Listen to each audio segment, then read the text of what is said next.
Dantes, porém, recusou-se a aceitar que cometessem por sua causa tão grave infração às regras da disciplina vigente a bordo.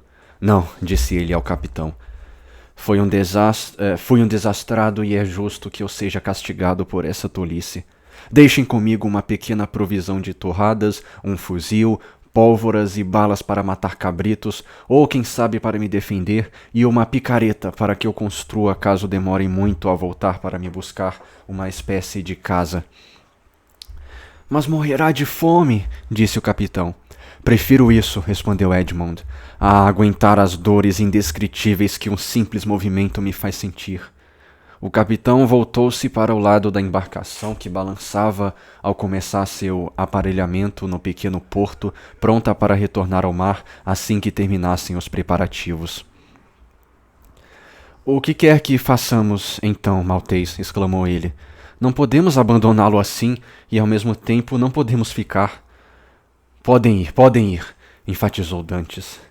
Ficaremos pelo menos uma semana ausentes, disse o capitão, e ainda teremos que nos desviar da nossa rota para vir pegá-lo. Escutem, disse Dantes, se daqui a 2 ou 3 dias encontrarem algum barco pesqueiro ou outro qualquer vindo para essas paragens, recomendem-me a ele. Pagarei 25 piastras pela minha volta a Livorno. Se não encontrarem nenhum, voltem. O capitão balançou a cabeça. Veja, capitão Balde, há um meio de conciliar tudo, disse Jacopo. Vá, eu fico com o ferido para cuidar dele. Você aceita renunciar à sua parte na divisão? Espantou-se Edmund. Para ficar comigo? Sim, disse Jacopo, e sem arrependimento. Você é um bom rapaz, Jacopo, disse Edmund. Deus recompensará a sua boa vontade, mas não preciso de ninguém, obrigado.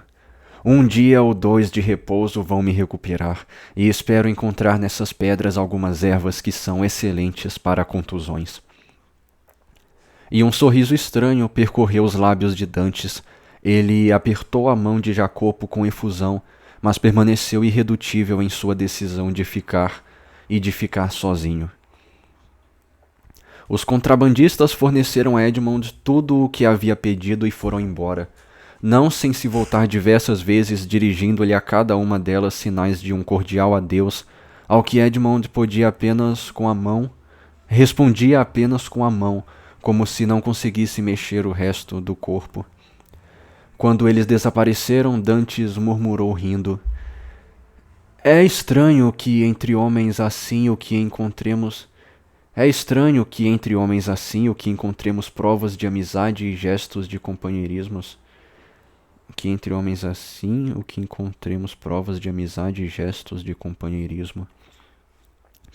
Arrastou-se então com cuidado até o cume de um rochedo que lhe descortinava a vista do mar, e de lá viu a tartana terminar seu aparelhamento, levantar âncora, oscilar graciosamente como uma gaivota prestes a alçar o voo, e partir. Ao fim de 1 hora, ela desaparecera completamente. Pelo menos de onde estava o ferido era impossível divisá-la. Então Dante se levantou, mais ágil e ligeiro que um dos cabritos que saltitavam por entre os mirtos e lentiscos daqueles rochedos selvagens. Pegou o fuzil com uma das mãos, a picareta com a outra, e correu para aquela rocha na qual desembocavam os entalhes que observara nas rochas.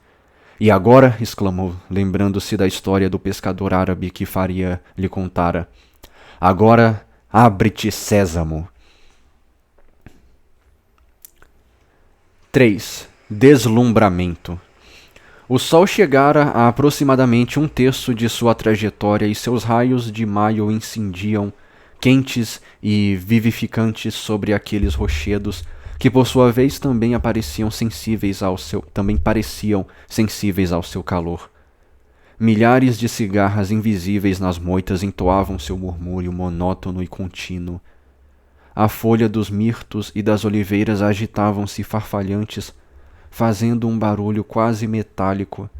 A cada passo que dava sobre o granito aquecido, Edmund espantava lagartos que pareciam esmeraldas. Viam-se pular ao longe sobre planos inclinados as cabras selvagens que às vezes atraem caçadores. Enfim, a ilha era habitada, viva, animada, e no entanto ali Edmund sentia-se sozinho sob a mão de Deus. Vivia uma espécie de emoção semelhante ao temor. Era aquela desconfiança do espaço aberto que nos faz supor, mesmo no deserto, que olhos inquisidores estão abertos sobre nós. Essa sensação foi tão forte que, no momento em que ia se pôr ao trabalho, Edmund parou, largou a picareta, pegou o fuzil novamente, escalou pela última vez a rocha mais elevada da ilha e de lá lançou um vasto olhar para tudo que o cercava. Porém, é preciso dizer, o que atraiu sua atenção não foi nem a cócega poética, da qual era possível enxergar até mesmo as casas, nem a Sardenha quase desconhecida que se lhe seguia, nem a ilha de Elba de lembranças gigantescas, nem, por fim, aquela ilha imperceptível que se estendia no horizonte e que ao olho experiente do marinheiro revelava Gênova, a soberba, e Linorvo, a mercantil. Não, foram o Bergantim, que partira ao nascer do dia, e a Tartana, que acabava de partir. O primeiro estava a ponto de desaparecer no estreito de Bonifácio. A segunda, fazendo a rota oposta, costeava a cócega que se preparava para dobrar. Essa visão tranquilizou Edmund. Dirigiu então os olhos para os objetos que o cercavam mais imediatamente.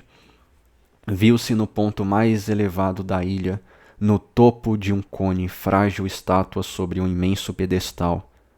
Abaixo dele, nenhum homem, em torno dele, nenhum barco, nada senão o mar azulado que vinha quebrar na base da ilha e que esse choque eterno bordava com uma franja de prata. Desceu então numa passada rápida e não obstante cheia de prudência. Seu grande temor, no momento daqueles, era um acidente semelhante ao que tão hábil e convincentemente simulara. Dantes, como dissemos, voltara a percorrer os entalhes gravados nas rochas e constatara que sua linha conduzia a uma espécie de pequena enseada, escondida como uma antiga piscina de ninfa. A enseada era suficientemente larga em sua abertura e profunda em seu bojo para que uma pequena embarcação do tipo das Speronari pudesse entrar ali e permanecer oculta. Tipo de embarcação maltesa de fundo chato e cujas proa e polpa são aquadradadas. Então, seguindo o fio das induções, esse fio que nas mãos do abade faria ele vir a guiar o espírito de maneira tão engenhosa pelo dédalo das probabilidades, conjecturou que o cardeal Espada, tomando cuidado para não ser visto, penetrara naquela enseada, ali escondera sua pequena embarcação, seguira a linha indicada pelos entalhes e no fim dessa linha havia enterrado seu tesouro. Fora essa suposição que levara Dantes até as proximidades da rocha circular.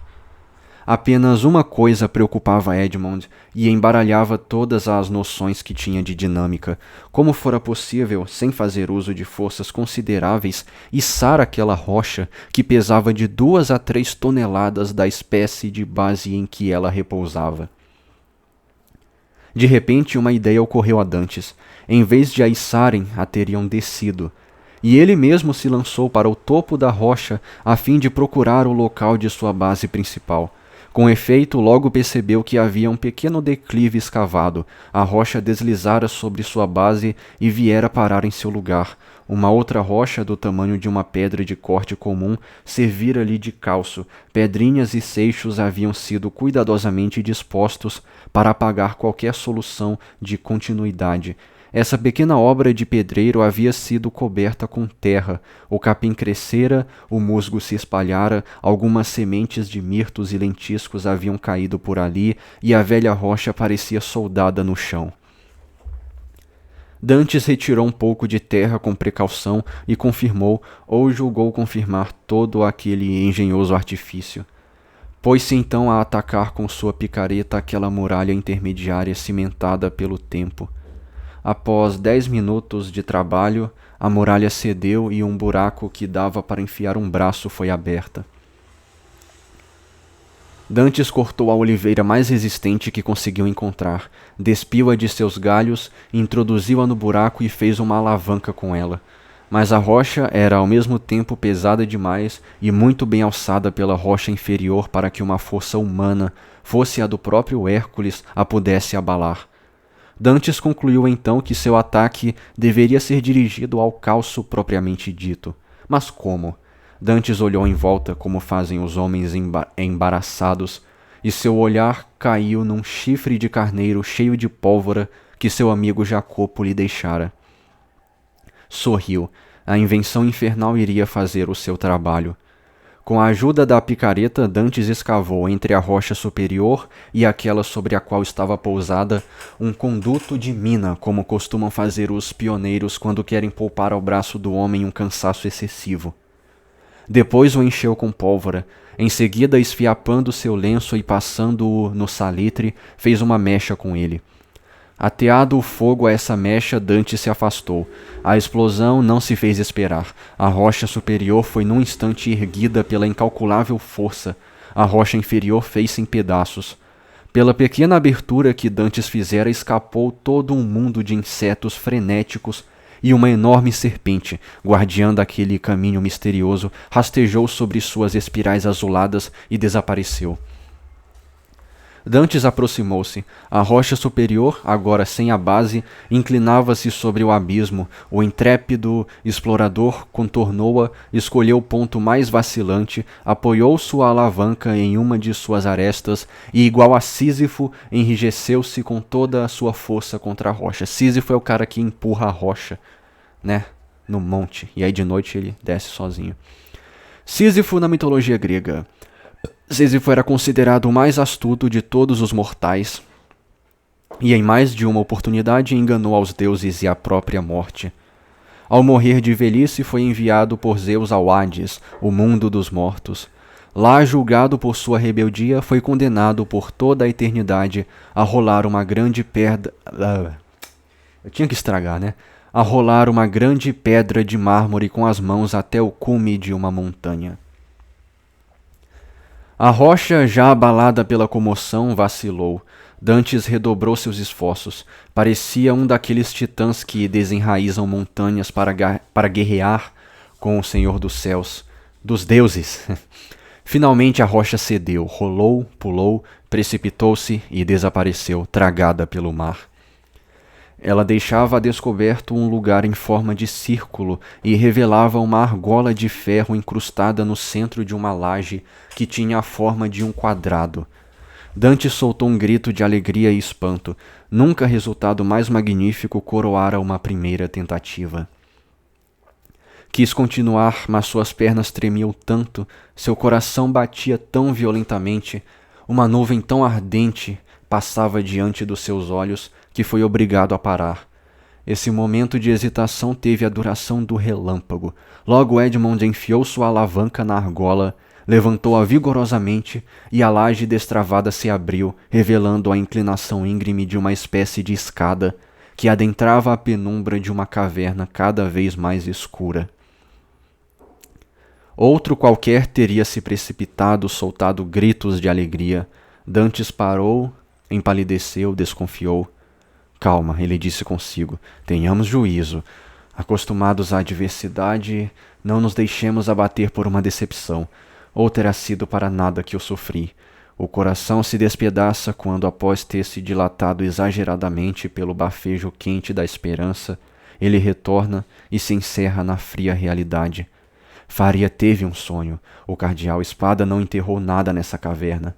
Talvez até mesmo nunca tenha vindo aqui. Ou se veio César Borgia, o intrépido aventureiro, o infatigável e sombrio ladrão, veio depois dele, descobriu seu rastro, seguiu as mesmas pistas que eu, como eu levantou essa pedra, e tendo descido antes de mim, nada deixou para eu pegar depois. Ficou por um momento imóvel, pensativo, os olhos fixos naquela abertura escura e profunda. Ora, agora que não conto com mais nada, agora que me dizem ser loucura conservar qualquer esperança, a continuação dessa aventura é para mim questão de curiosidade e nada mais. E permaneceu imóvel, meditando. Sim, Esta é uma aventura mais adequada à vida ao mesmo tempo sombria e luminosa desse príncipe bandido, a rede de eventos estranhos que compõem a trama multicolorada de sua existência. Esse fabuloso acontecimento deve se encadear inevitavelmente às outras coisas. Sim, Borgia veio aqui uma noite qualquer, com um achote em uma das mãos, uma espada na outra, enquanto a 20 passos dele, ao pé dessa rocha talvez, permaneciam sombrios e ameaçadores, 2 esbirros interrogando a terra, o ar e o mar, enquanto seu senhor entrava, como estou prestes a fazer, sacudindo as trevas com seu braço temível e flamejante. Sim, mas a que esbirros terá revelado dessa forma o seu segredo? O que César terá feito deles? Perguntou-se Dantes. O que fizeram, respondeu sorrindo, os coveiros de Alarico, enterrados com o sepultado. Alarico, coveiros de Alarico.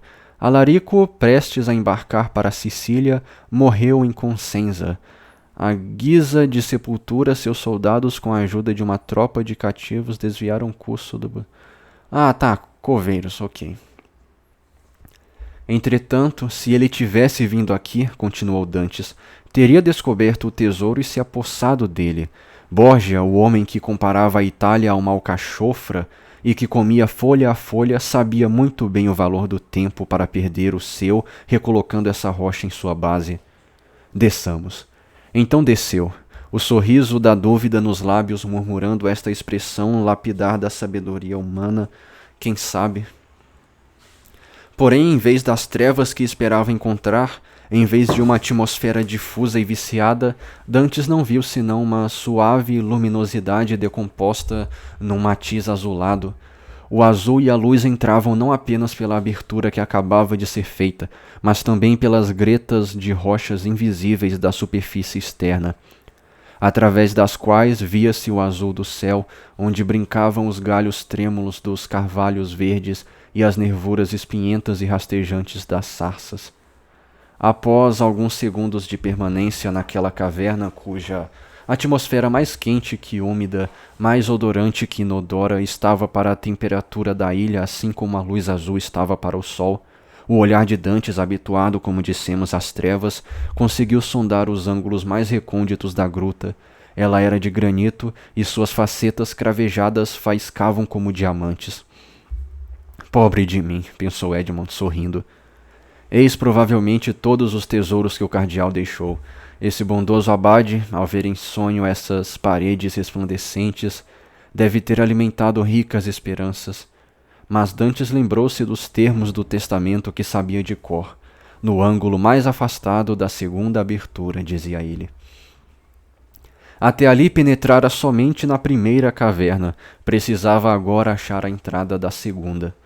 Dantes orientou-se. A segunda caverna devia naturalmente embrenhar-se no interior da ilha. Ele estudou o caminho das pedras e foi bater numa parede onde lhe pareceu que a abertura deveria ser, provavelmente disfarçada com um cuidado ainda maior.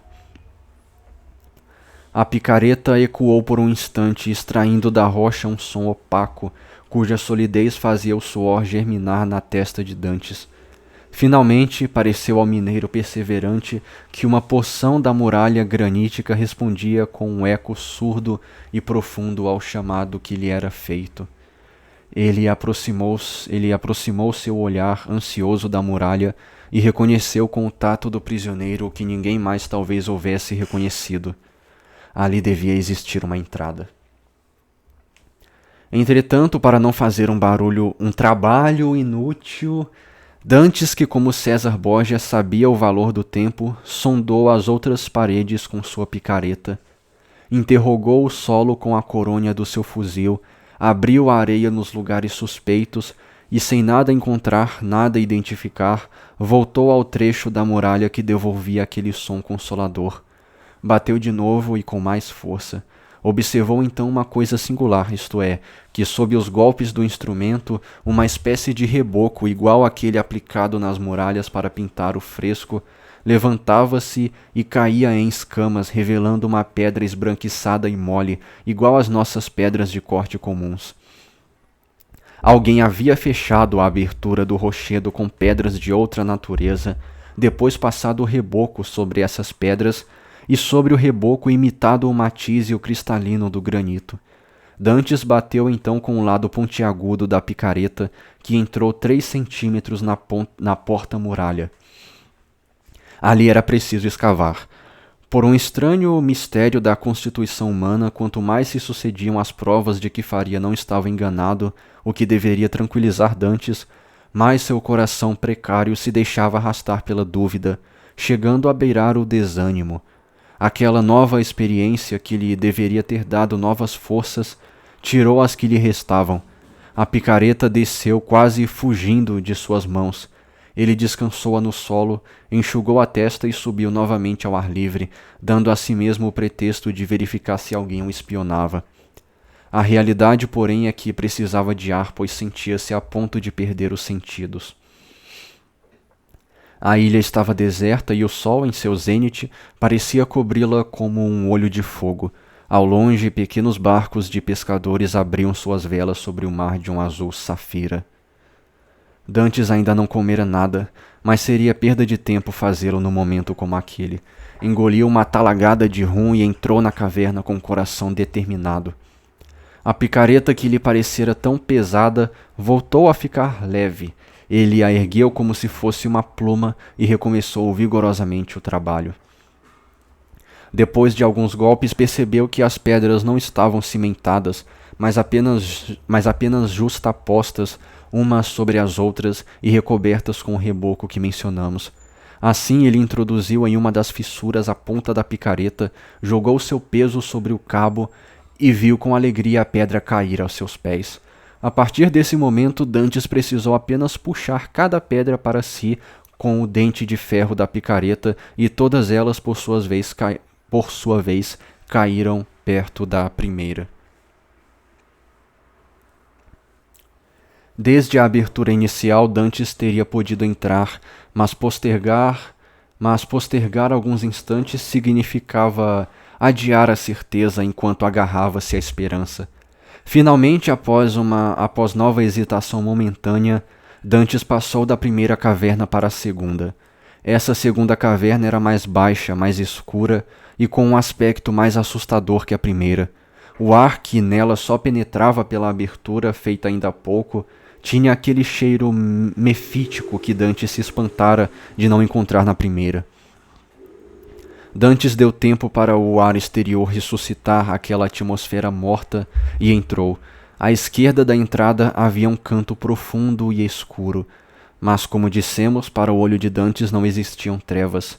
Ele sondou com o olhar a segunda caverna, vazia como a primeira.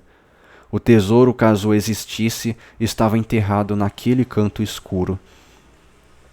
A hora da angústia havia chegado. 60 centímetros a escavar era tudo o que restava a Dantes entre a suprema alegria e o supremo desespero. Ele avançou para o local e, como que tomado por uma resolução súbita, atacou o solo ousadamente. No 5º ou 6º golpe de picareta, o ferro bateu no ferro. Jamais som de gongo produziu tal efeito naquele que o ouviu. Dantes não poderia ter encontrado nada que o deixasse mais pálido. Sondou ao lado do lugar onde já sondara e encontrou a mesma resistência, mas não o mesmo som. É um baú de madeira revestido de ferro, disse ele. Nesse momento, uma sombra rápida passou, interceptando o dia. Dantes deixou a picareta cair, pegou o fuzil, transpôs a entrada e projetou-se para o dia. Uma cabra selvagem pulara por cima da primeira entrada da caverna e pastava a poucos passos. Era uma bela oportunidade de garantir o jantar, mas Dantes teve medo de que a detonação do fuzil atraísse alguém. Refletiu por um instante, cortou uma árvore resinosa, foi acendê-la no fogo ainda vivo onde os contrabandistas haviam preparado o almoço e voltou com essa tocha. Não queria perder nenhum detalhe do que ia ver. Aproximou a tocha do buraco informe e inacabado, constatando que não se enganara. Seus golpes haviam acertado alternadamente ferro e madeira. Fincou sua tocha no solo e voltou ao trabalho. Num instante, uma área de aproximadamente 90 centímetros de comprimento por 60 de largura foi removida. e Dantes pôde identificar um baú de madeira de carvalho revestido de ferro cinzelado. No meio da tampa reluziam sobre uma placa de prata que a terra não escurecera o brasão da família Espada, isto é, uma espada disposta na vertical sobre um escudo ovalado, como são os escudos italianos, e encimada por um chapéu de cardeal. Dantes reconheceu o brasão com facilidade, o abade Faria o desenhara para ele inúmeras vezes. Agora não restava mais dúvida, o tesouro de fato estava ali. Não se tomam tantas precauções para depositar um baú vazio no lugar daqueles. Em pouquíssimo tempo, toda a área em volta do baú foi escavada e Dantes viu aparecer sucessivamente a fechadura central, instalada entre dois cadeados, e as alças das faces laterais, tudo isso cinzelado como se fazia naquela época, quando a arte tornava preciosos os metais mais vis. Dantes pegou o baú pelas alças e tentou levantá-lo. Era impossível. Dantes tentou abri-lo. Fechadura e cadeados estavam trancados. Os fiéis guardiões pareciam não querer entregar o tesouro. Dantes introduziu o lado pontiagudo de sua picareta entre o baú e a tampa. Jogou seu peso sobre o cabo da picareta e a tampa, após ter rangido, fez-se em pedaços. Uma grande brecha nas tábuas tornou as ferragens inúteis, e elas caíram por sua vez, apertando ainda com suas garras tenazes as tábuas despedaçadas pela queda, e o baú se ofereceu à vista. Uma febre vertiginosa se apoderou de Dantes. Ele pegou seu fuzil, armou-o e colocou-o atrás de si. Primeiro fechou os olhos como fazem as crianças para perceber na noite cintilante de sua imaginação mais estrelas do que são capazes de contar num céu ainda claro. Então voltou a abri-los e ficou deslumbrado. 3 compartimentos dividiam o baú. No primeiro brilhavam rutilantes escudos de ouro com reflexos alaranjados. No segundo, lingotes mal polidos e organizadamente arrumados que tinham ouro por ouro no peso e no valor. No terceiro, finalmente cheio pela metade, Edmond remexeu aos punhados os diamantes, as pérolas e os rubis, que numa cascata ofuscante faziam, caindo uns sobre os outros, o barulho de geada nas vidraças. Após ter tocado, apalpado, enfiado suas mãos trêmulas no ouro e nas pedras preciosas, Edmond levantou e começou a correr através das cavernas com a exaltação palpitante de um homem à beira da loucura. Subiu numa rocha de onde podia descortinar o mar e não viu nada. Estava sozinho, completamente sozinho, com suas riquezas incalculáveis, inauditas, fabulosas que lhe pertenciam. Entretanto, estava sonhando ou acordado? Sonhava um sonho fugaz ou abraçava a realidade corpo a corpo?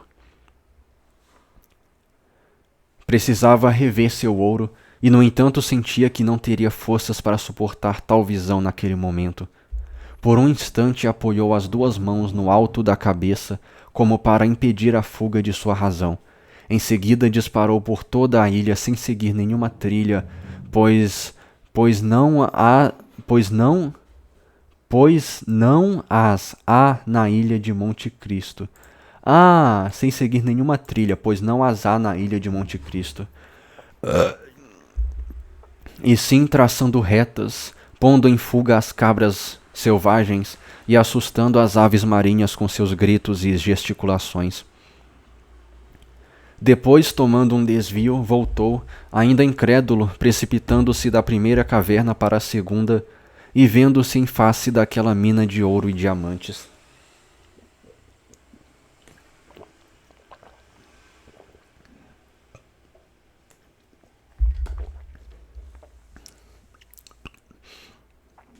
Dessa vez caiu de joelhos, apertando o coração aos pulos com suas mãos convulsivas, murmurando uma prece inteligível apenas para Deus. Logo sentiu-se mais calmo e, por conseguinte, mais feliz, pois somente a partir desse instante começou a acreditar na sua boa sorte.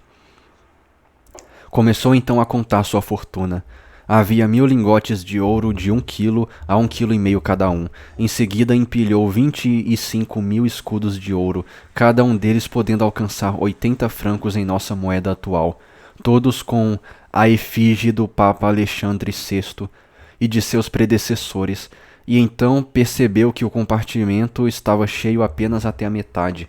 Finalmente mediu 10 vezes a capacidade de suas mãos em pérolas, pedrarias, diamantes, muitos dos quais lapidados pelos melhores ourives da época, dispunham de um valor de execução notável, mesmo quando comparado a seu valor intrínseco. Dantes viu o dia cair e se extinguir pouco a pouco. Receou ser surpreendido caso permanecesse na caverna e saiu com seu fuzil na mão. Um pedaço de torrada e alguns goles de vinho foram a sua ceia. Em seguida, recolocou a pedra, deitou em cima dela e com dificuldade dormiu algumas horas, vedando com seu corpo a entrada da caverna. Aquela noite foi uma das 2 ou 3 noites ao mesmo tempo deliciosas e terríveis que aquele homem de emoções fulminantes já passara em sua vida.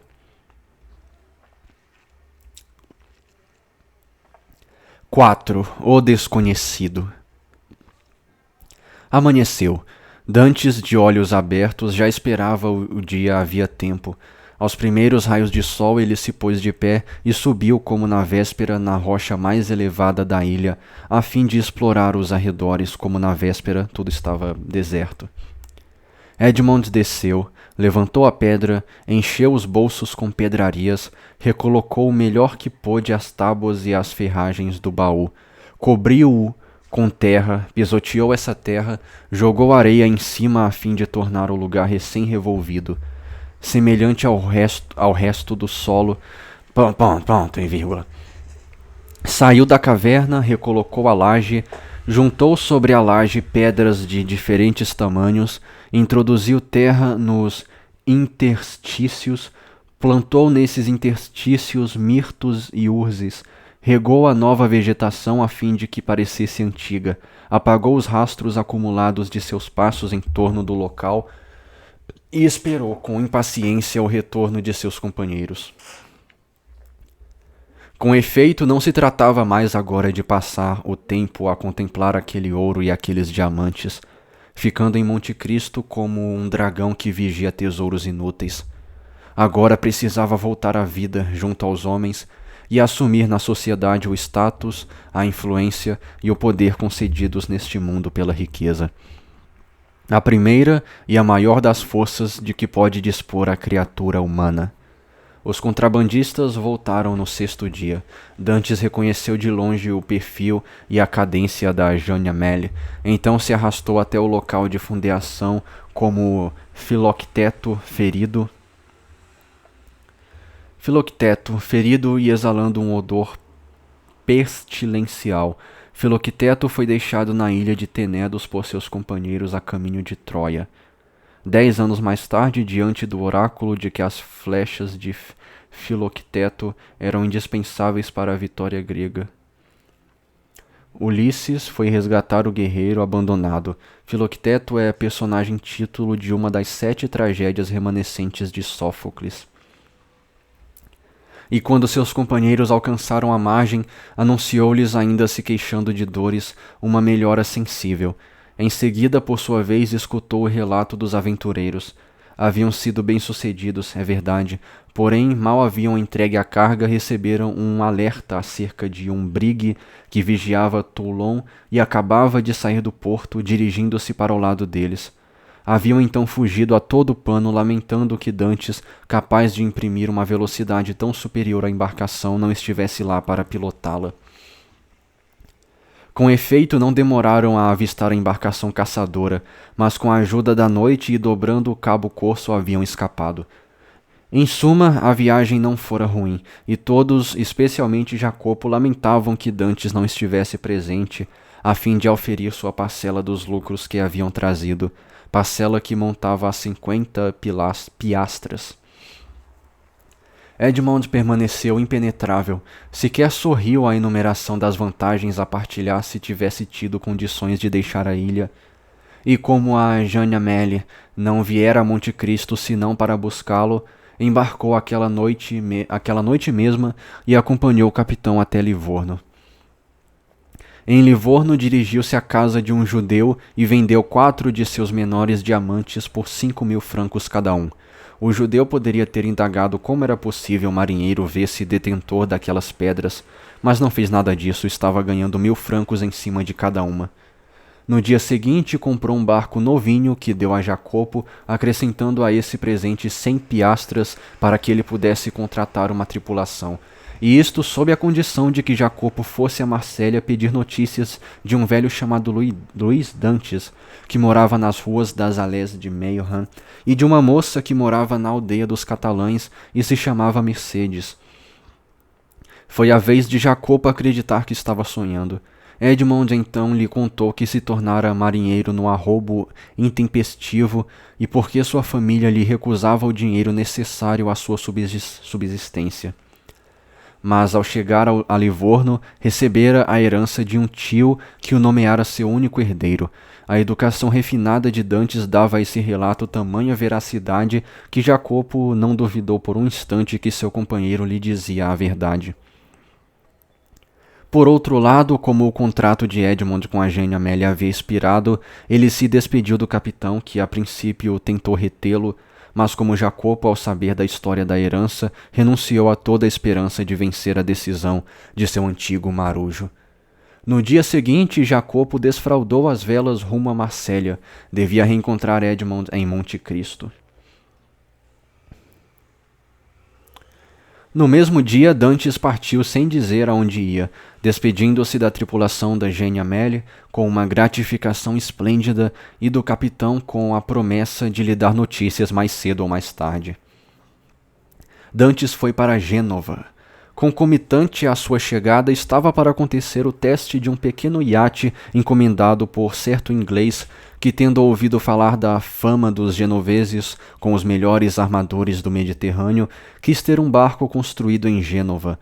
O inglês estimara seu preço em 40.000 francos. Dantes ofereceu 60.000 sob a condição de que o iate fosse entregue no mesmo dia.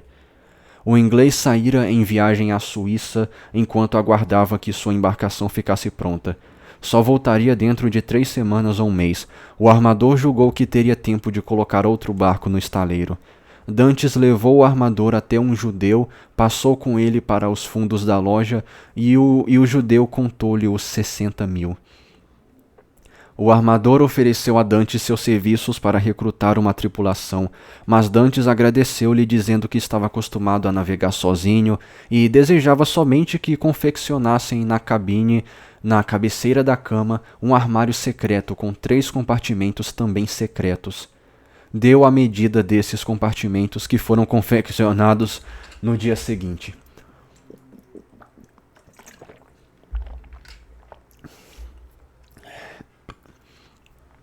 Duas horas depois, Dantes saía do porto de Gênova, escoltado pelos olhares de uma multidão de curiosos, ansiosa por ver o senhor espanhol que tinha o hábito de navegar sozinho. Dantes saiu-se às 1000 maravilhas. Com a ajuda do leme e sem precisar de mais nada, fez a sua embarcação realizar todas as evoluções necessárias. Ela parecia uma criatura inteligente, pronta a obedecer ao menor estímulo, e o próprio Dantes admitiu para si mesmo que os genoveses mereciam a reputação de melhores armadores do mundo.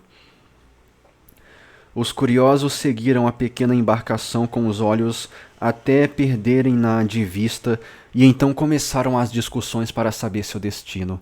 Uns inclinaram-se pela Córcega, outros pela ilha de Elba. Outros quiseram apostar que ia para a Espanha, havendo quem sustentasse que ia para a África. Não passou pela cabeça de ninguém mencionar a ilha de Monte Cristo. Entretanto, era para Monte Cristo que ia Dantes. Chegou lá no fim do segundo dia. O barco era um excelente veleiro e tinha percorrido a distância em 35 horas. Dantes reconhecera perfeitamente o desenho da costa e, em vez de fundear no local de costume, lançou âncora na pequena enseada. A ilha estava deserta. Ninguém parecia ter aportado ali desde que Dantes partira. Ele se dirigiu para o seu tesouro. Tudo estava do mesmo jeito que deixara. No dia seguinte, sua imensa fortuna foi levada a bordo do iate e trancada nos 3 compartimentos do armário secreto. Dantes esperou mais uma semana. Durante 7 dias manobrou seu iate em torno da ilha, estudando-o como o jóquei estuda um cavalo. No fim desse tempo conhecia todas as suas qualidades e os seus defeitos.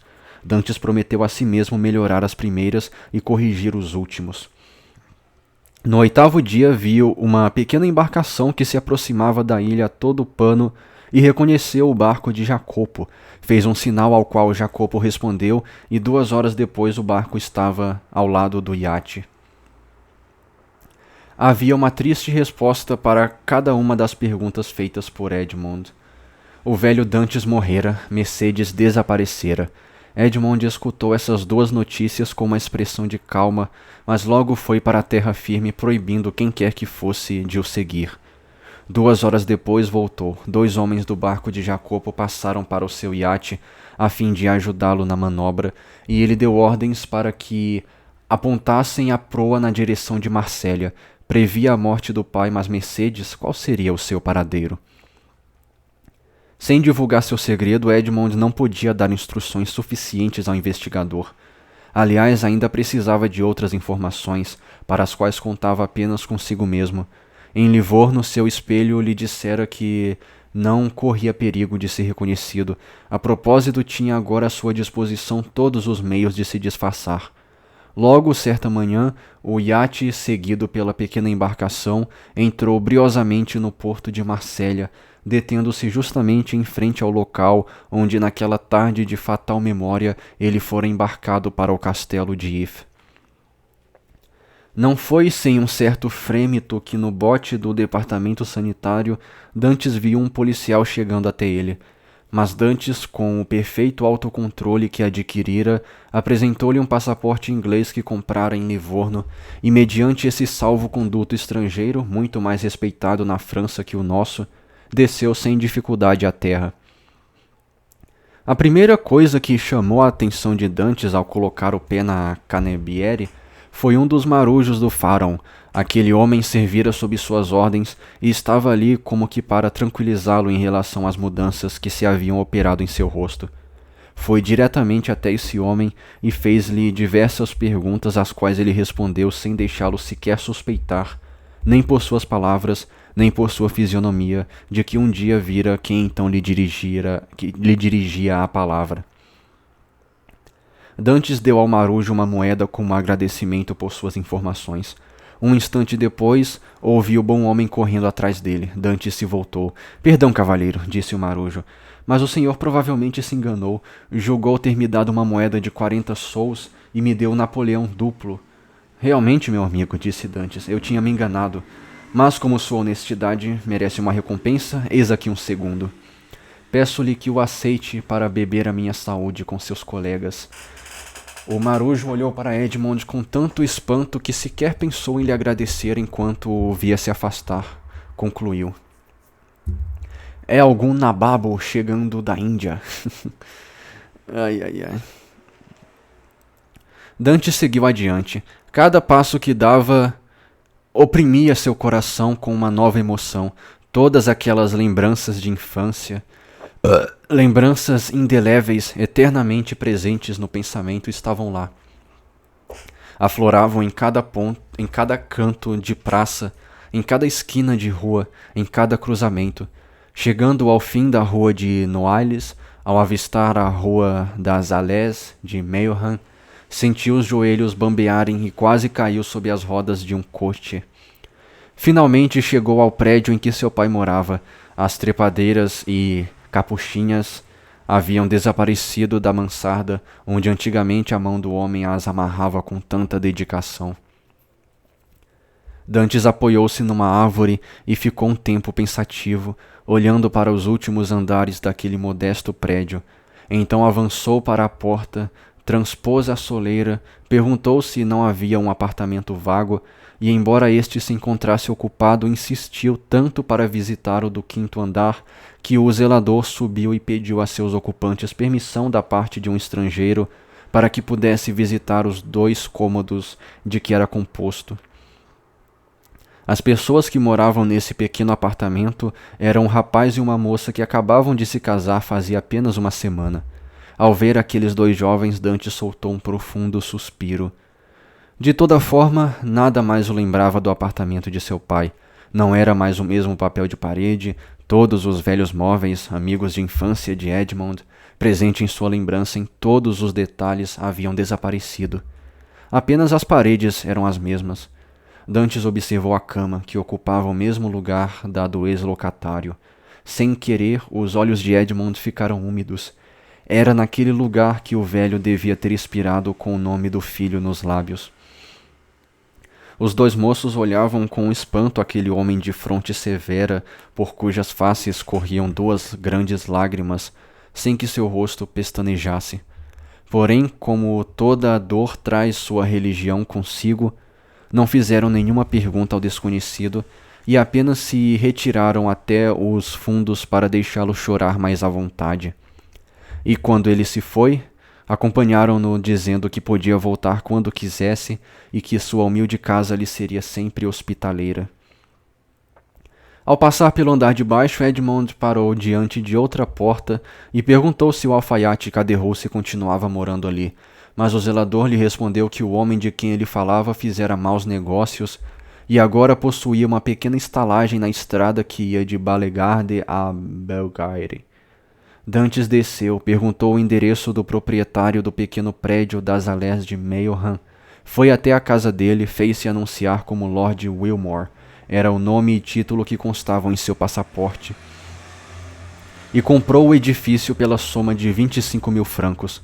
Era pelo menos 10.000 francos a mais do que ele valia, mas Dantes, se lhe tivessem pedido 500.000, teria pago. No mesmo dia, os jovens do quinto andar foram avisados pelo tabelião que fizera o contrato de que o novo proprietário lhes dava a opção de um apartamento no prédio, sem aumentar em nada o aluguel, sob a condição de que cedessem os 2 quartos que ocupavam. Esse fato estranho entreteve durante mais de uma semana todos os frequentadores das Allées de Meilhan, que engendraram 1000 conjecturas, das quais nenhuma se revelou exata.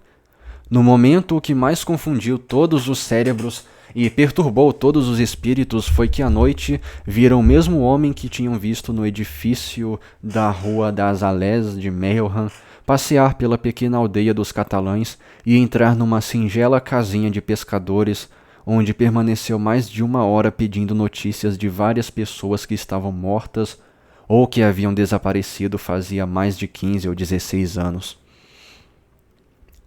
No dia seguinte, as pessoas nas casas de quem ele entrara para fazer todas essas perguntas receberam de presente uma barca catalã novinha, guarnecida com 2 redes de arrastão e uma de rócega.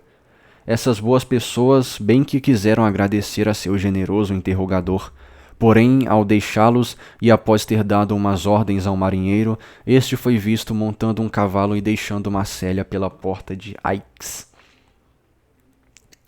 5. A estalagem da Ponte do Gard.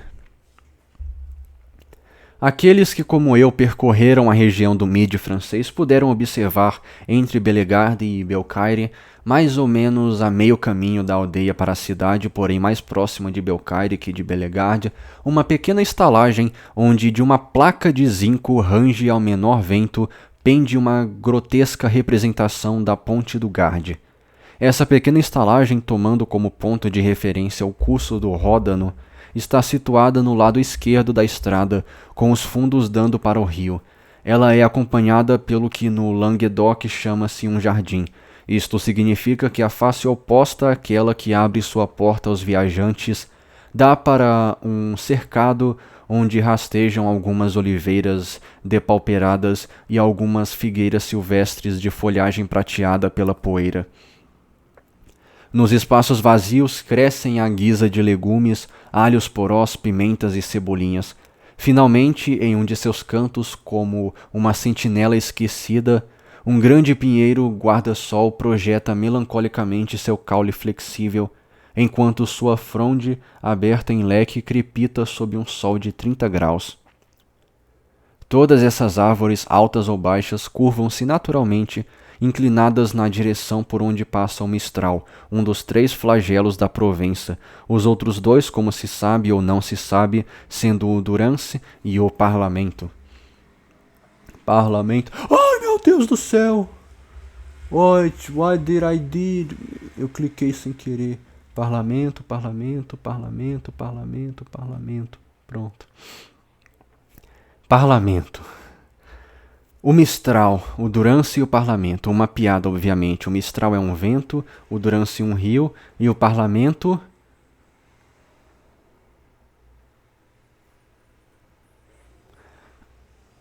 Ah, piada de francês. Gente, quem sabe francês, põe aqui nos comentários qual que é a punchline. Mas eu vou salvar isso daqui, cara. Eu quero saber que piada é essa aqui. Pronto. Tô meio longe de acabar ainda, mas enfim.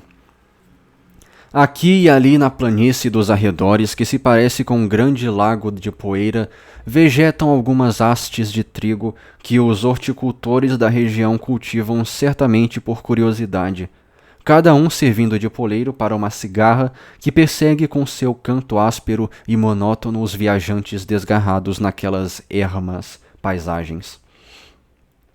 Fazia aproximadamente 7 ou 8 anos que essa pequena estalagem era tocada por um homem e uma mulher que tinham como criados apenas uma camareira chamada Trinity e um cavalariço que atendia pelo nome de Pacaud, dupla cooperação que em todo caso bastava amplamente para as exigências do serviço.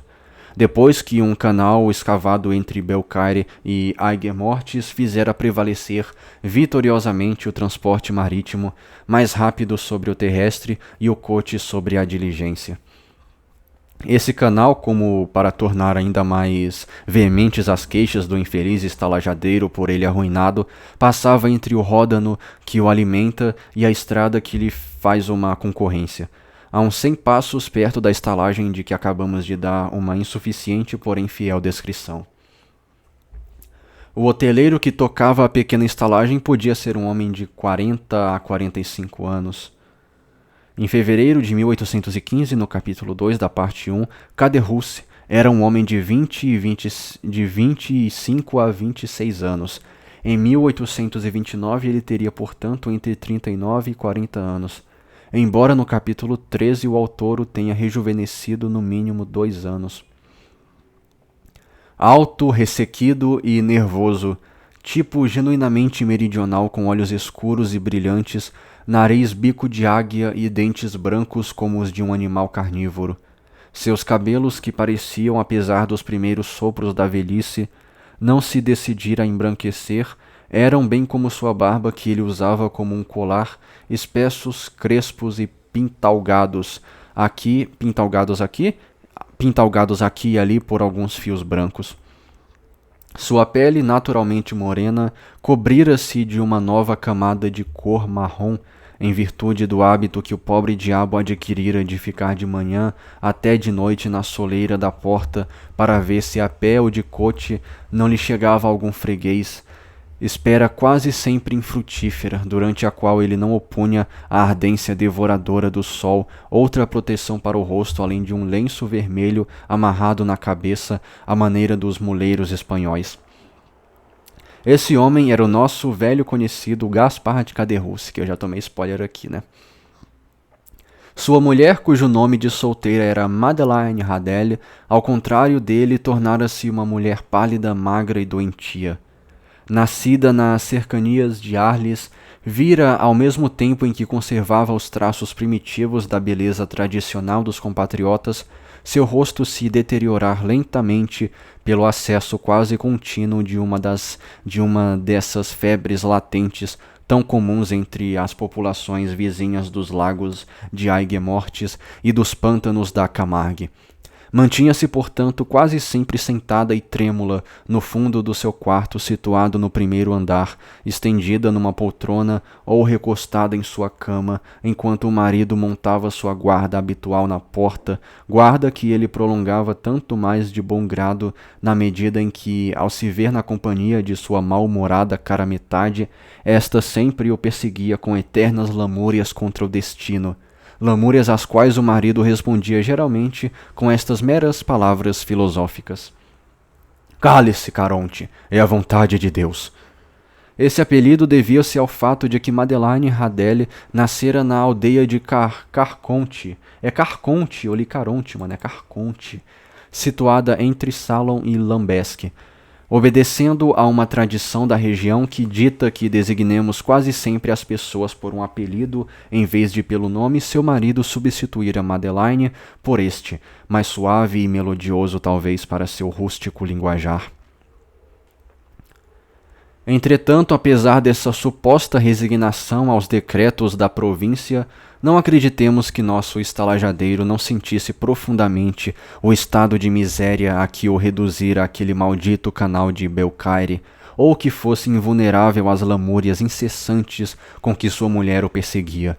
Era, como todos os meridionais, um homem sóbrio e sem grandes necessidades, mas vaidoso nas coisas exteriores. Na época de sua prosperidade, por exemplo, não deixava passar uma tourada, nem uma procissão de tarasca, sem comparecer levando a Carconte ele no traje pitoresco dos homens do Mid. Tá, o que é isso aqui? Tarasca, na mitologia regional, monstro anfíbio, devorador de crianças que saiu do rio Reno na altura da localidade do Tarascão e foi dominado. Mid com algo de catalão e andaluz ao mesmo tempo. Ela, na encantadora roupa típica das mulheres de Arles, a qual parece emprestada da Grécia e da Arábia. Pouco a pouco, no entanto, correntes de relógios colares, faixas multicoloridas, decotes bordados, casacos de veludo, meias de marcas elegantes, perneiras coloridas e sapatos com fivelas de prata haviam desaparecido. Gaspar Caderousse, não podendo mais se mostrar à altura de seu esplendor passado, desistira por ele e pela mulher de todas essas pompas mundanas, cujos rumores alegres, surdamente roendo-se por dentro, ele ouvia ecoar até sua pobre estalagem, que insistia em manter mais como um abrigo que um investimento. Caderousse ficara, portanto, como de costume, uma parte da manhã em frente à porta, passeando seu olhar melancólico de um pequeno gramado careca, onde ciscavam algumas galinhas, até as duas pontas do caminho deserto, que embicava de um lado para o Mid e do outro para o norte. Então, de repente, a voz azeda da mulher obrigou-o a deixar o posto. Ele voltou resmungando e subiu ao primeiro andar, deixando, contudo, a porta escancarada, como para convidar os viajantes a não esquecê-la ao passarem. No momento em que Caderousse entrava, a longa estrada que mencionamos percorrida por seus olhares, estava tão nua e solitária quanto o deserto ao meio-dia estendia-se, branca e infinita, entre dois ranques de árvores esqueléticas, e compreendia-se perfeitamente por que nenhum viajante, livre para escolher outra hora do dia, se arriscaria naquela apavorante Saara. Entretanto, a despeito de todas as probabilidades, se tivesse permanecido em seu posto, Caderousse teria visto despontar para o lado de Bellegarde um cavaleiro e um cavalo chegando naquela andadura honesta e amistosa que indica as melhores relações entre o cavalo e o cavaleiro. O primeiro era um cavalo húngaro, deslocando-se agradavelmente a furta passo. O segundo era um abade trajando preto e com um chapéu de 3 bicos, malgrado o calor devorador do sol então a pino. Iam ambos apenas num trote mais que razoável. Ao chegar diante da porta, detiveram-se. Teria sido difícil saber se foi o cavalo que parou o homem ou o homem o cavalo. Em todo caso, o cavaleiro o apeou e, puxando o animal pela rédea, foi prendê-lo em um basculante escalavrado que possuía apenas uma alavanca. Depois, avançando para a porta e enxugando sua fronte reluzente de suor com um lenço de algodão vermelho, o abade bateu 3 vezes na soleira com a ponta metálica da bengala que segurava. Logo um grande cachorro preto levantou-se e deu alguns passos, latindo e mostrando seus dentes brancos e aguçados, dupla demonstração hostil que comprovava sua falta de traquejo com a sociedade. Não demorou e um passo pesado sacudiu a escada de madeira colada na parede. Por ela descia curvado e se arrastando o anfitrião da modesta estalagem à porta da qual estava o abade. — Cá estou! — gritava Caderousse espantadíssimo. — Cá estou! — Quer se calar, Margotin? Não tenha medo, senhor. Ele ladra, mas não morde. Deseja vinho? Pois não? Afinal, o calor está indecente. Ah, perdão, interrompeu Caderousse, percebendo o tipo de viajante com que lidava. Perdão, não sabia a quem eu tinha a honra de receber.